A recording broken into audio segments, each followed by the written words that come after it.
So today we are doing a review on the Shanling M1S. This is an Aoshida exclusive. As far as I can understand, this one is only sold through Aoshida store. Thank you to Aoshida store for providing the sample for today's review and for making something for us audio lovers. This is something that only they sell. This is a very square DAP. DAP or digital audio player, it is extremely square. It is priced at $229, so high enough for me to make the video review, but it is unique to say the least. Like most of the time when you say the word unique, you think of something positive. You don't think that it is going to be a negative thing. But for this one, it can be both a positive and a negative. First off, we have the face, and there is no right way to hold it. It can be held with the buttons up or with the buttons at the bottom. You can actually flip the screen so that you have the buttons up or down. The buttons are at the front of the screen, which is also unique. Usually you have them on the side so that you can search for them, but on this one they are on the front. Once again, a unique choice, not necessarily a bad choice, but a unique choice. We have the volume wheel, which acts as the on-off switch. We have one micro SD slot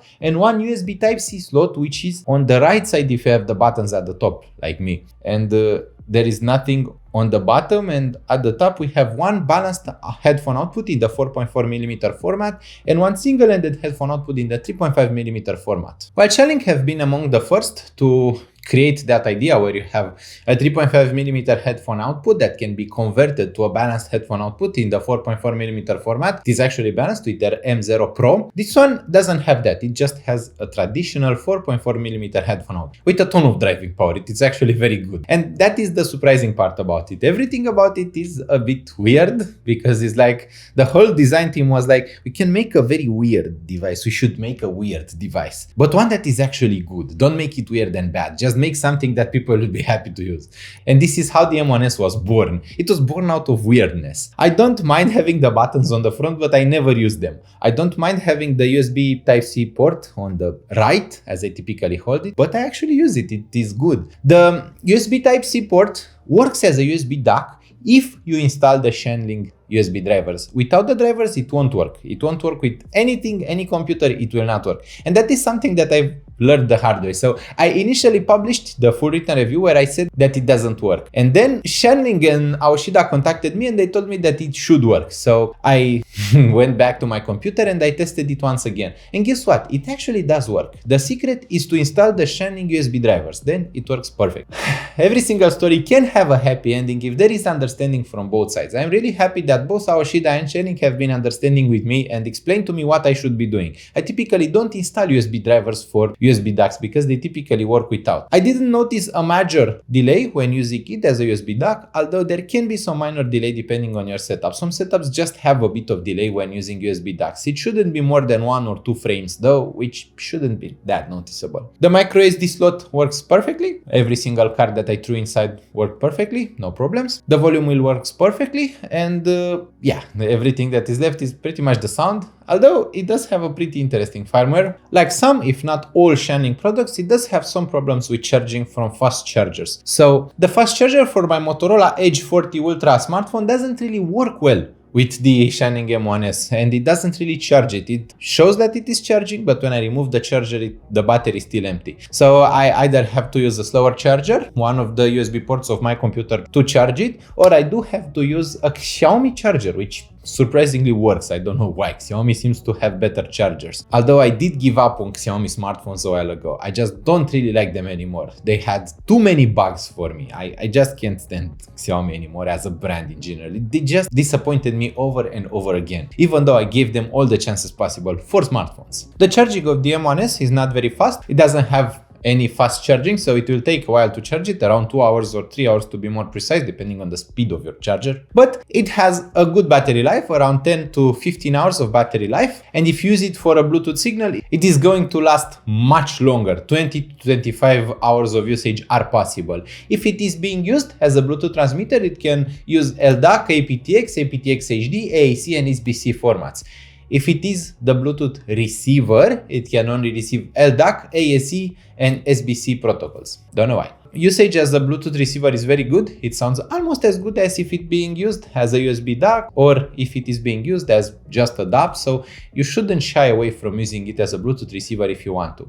It is a bit large for me to consider it one of those really portable DAPs like a bit large. It is not very heavy, at about 106 grams. The DAC inside is an ASS chip, AS9038Q2M DAC chip to be more precise, which seems to be the same chip as the one implemented in Hibi R6 although R6 has a dual DAC configuration using it. And the amplifying is handled by a very odd selection of components. So Shanling M1 comes with dual independent RT6863 amp chips by Recore, which is unusual. I don't really know of any other DAC or amp or even DAP on the market that uses exactly the same configuration. So the sound of it is unique. We have a maximum power of 245 milliwatts over the balanced output, and the single-ended output can output a maximum of 144 milliwatts over a 32 ohm load. Of course, we have high resolution playback, including DSD up to DSD 512. We have MQA support, although with MQA being a bit in the air at the moment, I don't know if that is that relevant anymore. And that would be about it. I'm actually checking my own notes on it. I'm not checking the product specification. This is my own page with my own notes. So now about the sound. First thing that I've noticed is that it doesn't have quite enough power for hard to drive headphones, but it has superb sound with EMs. So it is made for EMs. It has zero background noise, which is unique. It is so quiet in the background. I'm excited for it. I'm excited for this tiny thing to win. It sounds really, really quiet in the background. No problems whatsoever. So I like the sound with EMs, with basically any EM, including very expensive flagships like Dita Audio Perpetua or Unique Melody Maven Pro or Hypheman's Vanar or anything just sounds superb out of it. And it has a very, very specific signature. It doesn't have a very typical signature. It has a very thick, very full, very smooth, and very, very powerful signature. It has a very good dynamic and a very impressive punch to the sound. I'm actually comparing it to the Astelenkian Acro CA1000T when it comes to the sound, because I had both of them right now to review.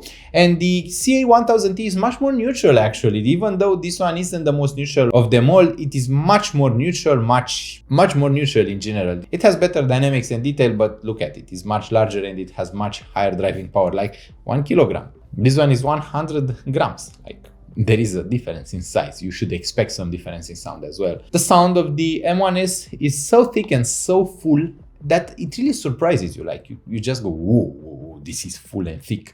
It is great with EDM, with rock, with metal. It sounds warm and it sounds musical. It is not that great with music that sounds already a bit tired or a bit too slow, and if you don't want the music to become even slower. And it is not great with EMs or headphones that are already very thick and very slow in sound. So something like the Meze 99 Classics won't work so well with it. And other very warm sounding headphones or mellower sounding headphones, for example Keyboom Allure or even Ambient Acoustics MAD 24, which is a fuller, warmer sounding headphone. That one won't sound as great with it as Ambient Acoustics MAD 16, which sounds very good, but for some reason I really enjoyed the combination between the Shanling M1S and Dita Audio Perpetua. That combination just rocks. I really enjoy it. Overall, it is one of my favorite mini DAPs. It is really good. It is much better than Shanling M0 Pro. Shanling M0 Pro is much smaller though, so if size is a concern, then yeah, M0 Pro is smaller, but this one is much better for just a slight increase in size. It is still smaller than a smartphone. I mean, you can do the comparison. This is a smartphone and this is the M1S. Much smaller. Also much lighter. It weighs half of what my smartphone weighs. So this one 100 grams, my smartphone 200 grams. All in all, do I recommend this one? Yes, I do. I also do recommend you to check out Aoshida Store and their current offer. They have this one and it should be an exclusive to Aoshida Store. At least this is what I understood from Shanling. I asked them about it and they said that only Aoshida is supposed to sell it. I hope you'll check out my other videos. I have a ton of content which I hope you'll find enjoyable. I also hope you'll subscribe to Audiophile Heaven. Also leave a like on this video if you enjoyed the content. Don't forget I have a PayPal link in the video description if you feel like donating. I thank you so much for watching. I thank you so much for being here with me, and I'm really thankful for having you here with me. Thank you so much, and I hope we'll see each other really soon. Bye bye.